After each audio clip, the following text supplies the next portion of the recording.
Doctor గారు, నేపాల్ సంఘటనలు ప్రజాస్వామ్యవాదులకి కనువిప్పు కలగాలి అని నాస్తిక కేంద్రం అంటోంది కదా, ఈ విషయం గురించి మీరేమంటారు?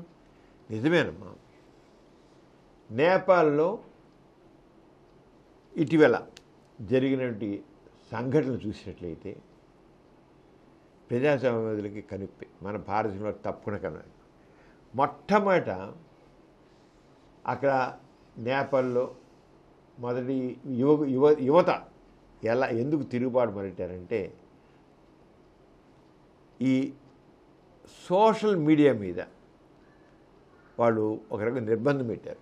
అరే, మేము ఉన్నది చెప్తాం, మా భావ ప్రకటన స్వేచ్ఛకి సోషల్ మీడియా, ఆ సోషల్ మీడియాలో యూట్యూబ్లో వాటిలో మేము పెడతాం, మీరు నిబంధనలు పెట్టడానికి లేదంటే మా భావ ప్రకటన స్వేచ్ఛ, ప్రజాస్వామికంలో భావ ప్రకటన స్వేచ్ఛ ఉంది, మేము పెడతాం, నువ్వు పెట్టడానికి లేదంటే లేకపోతుంది. ప్రజాస్వామ్యంలో స్వేచ్ఛ, ఫ్రీడమ్ ఆఫ్ ది ఎక్స్ప్రెషన్ ఉంది.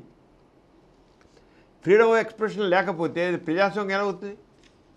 ప్రజాస్వామ్యంలో పైగా ప్రజల చేత, ప్రజల కొరకు, ప్రజల పాలన. అక్కడ నేపాల్లో ప్రజాస్వామ్యం అది.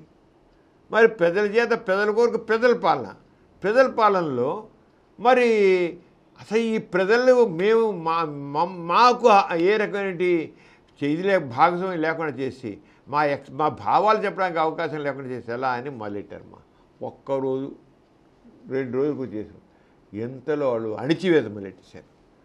అది ప్రజాస్వామ్యం కదా, అణిచివేయడం, ప్రజాస్వామ్య భావాన్ని అణిచివేయడం జరిగిపోయింది.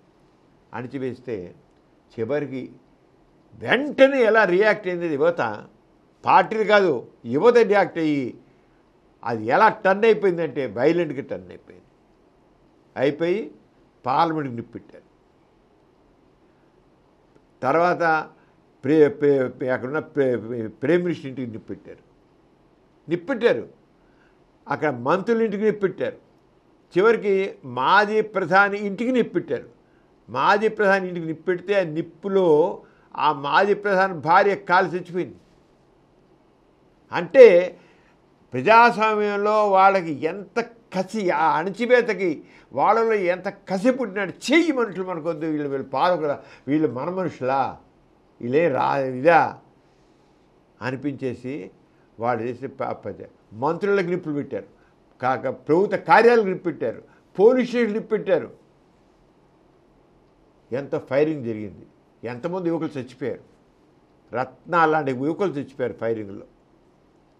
చాలామంది చనిపోయారు, పిల్లలు, యువత చనిపోయారు. చివరికి ప్రధానమంత్రి రిజైన్ చేశాడు, మంత్రులందరూ రిజైన్ చేశారు. ఇక్కడ మాజీ ప్రధాని భార్య చనిపోయింది. మాజీ ప్రధాని కాలిన గాయాలతో ఆయన హాస్పిటల్ పాలయ్యాడు. కొంత మంత్రులు పరుగులు తీశారు. పాలన భవనాన్ని నిప్పెట్టారంటే నువ్వు ఆలోచించుకో. ఇవన్నీ ఎందుకంటే ప్రజాస్వామ్యంలో ప్రజల చేత, ప్రజల కొరకు, ప్రజల పాలన అది మర్చిపోతున్నారు. మర్చిపోయి ఆ ఒక్కసారి ఎన్నికైపోయిన తర్వాత మేమే సుప్రీం, తక్కిన వాళ్ళందరూ మా సేవకులు. అసలు ప్రజాస్వామ్యంలో పాలకులు సేవకులు, ప్రజలు యజమానులు. పాలకులు సేవకులు, ప్రజలు యజమానులు. అది మర్చిపోతున్నారు. ఆడంబరాలు, అధికార దర్పంతో మేము ఆడంబరంగా మన భారతదేశంలో చూసినా కూడా మన భారతదేశానికి, అందుకే భారతదేశంలో వాళ్ళకి మనకు లెసన్ చూస్తున్నాం, పాఠాన్ని. ఇక్కడ చూడు, ఎన్నికైన వాళ్ళు ఎంత డాబు దర్పంతో ఉంటున్నారు. వాళ్ళందరూ ప్రజలకు సేవకులు, ప్రజల యజమానులు. ఆ ప్రజాస్వామ్యం యొక్క ప్రిన్సిపల్ మర్చిపోతున్నారు వాళ్ళు. ఆడంబరాలు, అందుకే ఘోరగా ఏం చెప్పారంటే ఆడంబరాలు పనికిరావు, మంత్రులు చాలా నిరాడంబరంగా ఉండాలి, ప్రజలకు సన్నిహితంగా ఉండాలి. ఇప్పుడా ఒక మంత్రి ముందు ఒక కారు, వేరొక 10 కార్లు, ఈయన ఒక బుల్లెట్ ప్రూఫ్ కార్లు, ఒక సీఎం అయితే సీఎం వెనకాల సీఎంకి ఒక ముందు ఒక కారు, వెనకాతల ఒక 20 కార్లు, ఒక 20 కార్లు ఖాళీ కార్లు. ఇంత కాన్వయ్య, 50 కార్లు పెట్టు కాన్వయ్య. ఎవరి డబ్బులు ఇవే? నేను ప్రజాసేవకులు ప్రజలకు భయపడితే వాడు ఏ నాయకుడు? మన మాజీ సీఎం చూసాం, ఆయనకి ఎంత ఇప్పటికీ భయం ప్రజలతో కలవాలంటే. అరే ప్రజల సేవకులు ప్రజల కోసం పనిచేసిన వాళ్ళు ఆడంబరాల్లో ప్రజలకు దూరంగా బుల్లెట్ కారుల్లో కూర్చుంటూ ఇంకేంటి ప్రజలకు చేసేది? గోరగారు చెప్పారు, మంత్రులు మన నౌకర్లు, ప్రజలు యజమానులు. ఆడంబర రహితమైన ప్రజాస్వామ్యం కావాలి. ఎప్పుడైతే ఆడంబరాలు ఉంటే కళ్ళు మూసుకుపోతాయి, వీళ్ళకి కళ్ళు మూసుకుపోతాయి. ఈ పాలకులకి ఆడంబరాలు పడిపోయి ప్రజలు మర్చిపోతున్నారు. ప్రజాస్వామ్యంలో ప్రజల చేత ప్రజల కొరకు ప్రజల పాలన జరిగిన దాంట్లో వీళ్ళు తమ సేవకులం అని గుర్తించి ప్రజలకు దగ్గరగా ఉండి ప్రజల కోసం చేయాలని ఆడంబరాల యొక్క మత్తులో మూగిపోయి ఓ మందు కొట్టేసిన వాడు ఎలా అయితే మైకంలోకి వెళ్ళిపోతున్నాడో వీడికి అలాగా మైకంలోకి వెళ్ళిపోతున్నారు. అలా మైకంలో వెళ్ళిపోతే నేపాల్లో ఆ రకంగా జరిగింది. ఒక మందు కొట్టేసిన వాడు మైకులు ఇష్టం బాగుతాడు. ఫుల్గా కొట్టేసి quarter bottle, half bottle, full bottle కొట్టేసిన తర్వాత వాడు మైకంలో వెళ్ళిపోవాడు. వాడు నోటికి వాడు అవుతాడు, వాడు లెక్క చేయడు వాడు. అలాగే ఈ పాలకులు కూడా వాళ్ళకి తీరు అలా ఉంటుంది. అది లెసన్, నేపాల్ లెసన్. ఇక్కడ కూడా ఇలాగే బిహేవ్ చేస్తే ఎప్పుడున్నాడు నేపాల్ లాంటి సంఘటన మన భారతదేశంలో జరుగుతుంది. భారతదేశం కదా, ప్రజాస్వామ్యం దేశాల్లో ఎక్కడైనా సరే ఇలా జరుగుతుంది. ఇదే గాంధీ గాంధీ చెప్పలే, గాంధీ చాలా నిరాడంబరంగా ఉన్నారు. గాంధీ ఉన్న స్వాతంత్ర్యం కొద్ది నెలలే, ఆ కొద్ది నెలల్లోనే ఉన్న పాలకుల్లో ఉన్నటువంటి ఆడంబర జీవితాన్ని చూసి ఆయన తల్లడిల్లిపోయాడు. దీనికోసమా నేను స్వాతంత్ర్యం తెచ్చింది? వీళ్ళ ఆడంబరాల కోసమా? ఆయన వచ్చిన 6 నెలలకి అంత ఆడంబరాలు కనబడ్డాయి. ఈ మంత్రుల ఆడంబరాల కోసం, ఈ పాలకుల ఆడంబరాల కోసం, వీళ్ళ సౌఖ్యాల కోసం మనం ఇంత స్వాతంత్ర్యం కోసం పోరాడిందని గాంధీ తల్లడిల్లిపోయాడు. గోరా గారు కూడా అందుకనే ఆడంబరం లేనటువంటి పాలన కావాలి. మంత్రులు మన సేవకులు, మన నౌకర్లు, ప్రజలు యజమానులు అని ప్రజాస్వామ్యానికి సంబంధించింది. ఆ ప్రజాస్వామ్య ప్రిన్సిపల్ తీసుకోకపోతే నేపాల సంఘటనే మనకు కూడా వస్తుంది.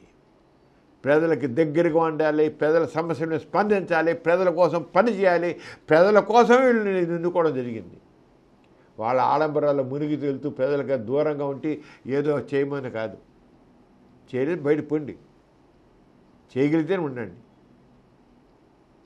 అది నేపాల్ జరిగేది ఆ రంగం అనమాట.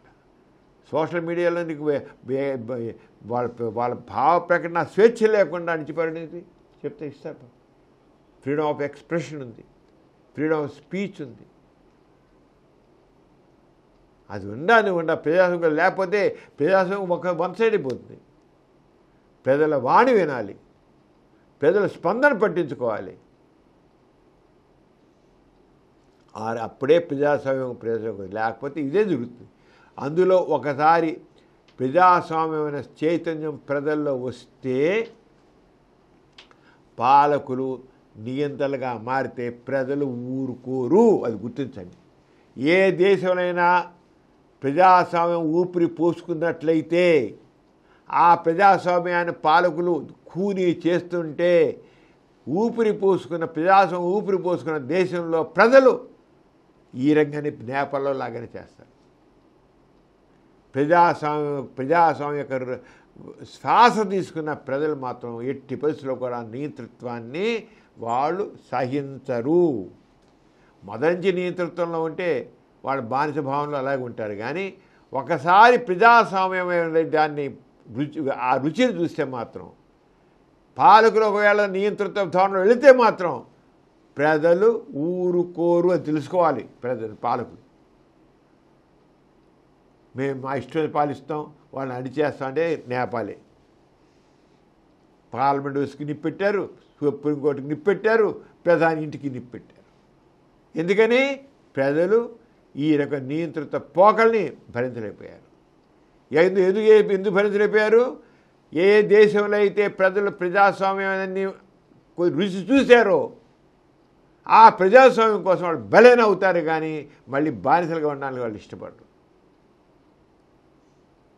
ఇందిరాగాంధీ తాను ఒక ఎమర్జెన్సీ పెడితే ఏంటైంది? ఇందిరాగాంధీ తర్వాత మొత్తం సీట్లు వెళ్ళిపోయి ఊరుకోరు. ఏదో టెంపరీగా పెట్టినా భరించరు. తర్వాత మళ్ళీ వేరియేషన్ ఎక్కడో ఇది. అంచేత ఎక్కడ కూడా ప్రజాస్వామ్యంలో నియంత్రిత పోకడల్ని ప్రజలు సహించరు. ఒక్కోసారి ఆ ప్రజాస్వామ్యం రుచి చూసిన వాళ్ళు చివరికి భరించలేక రియాక్ట్ అయ్యి హింసాధోరణులైనా సరే ఎలుగెత్తి వాడు వాడిని తెప్పిస్తారు.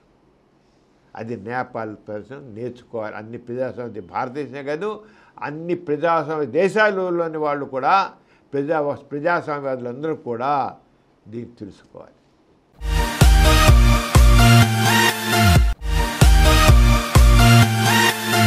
ఈ కార్యక్రమం మీకు ఎంతో నచ్చింది కదా. ఇటువంటి మరిన్ని వీడియోల కోసం అనతి కాలంలోనే 20 కోట్లకు పైగా వ్యూస్ సాధించిన సమరం ఛానల్ సమర్పించు పాజిటివ్ ఎథియిజం తెలుగు ఛానల్కు సబ్స్క్రైబ్ చేయండి, లైక్ చేయండి, మీ ఫ్రెండ్స్కి షేర్ చేయండి. అలాగే ప్రక్కనున్న గంట సింబల్ని ప్రెస్ చేయడం మర్చిపోకండి.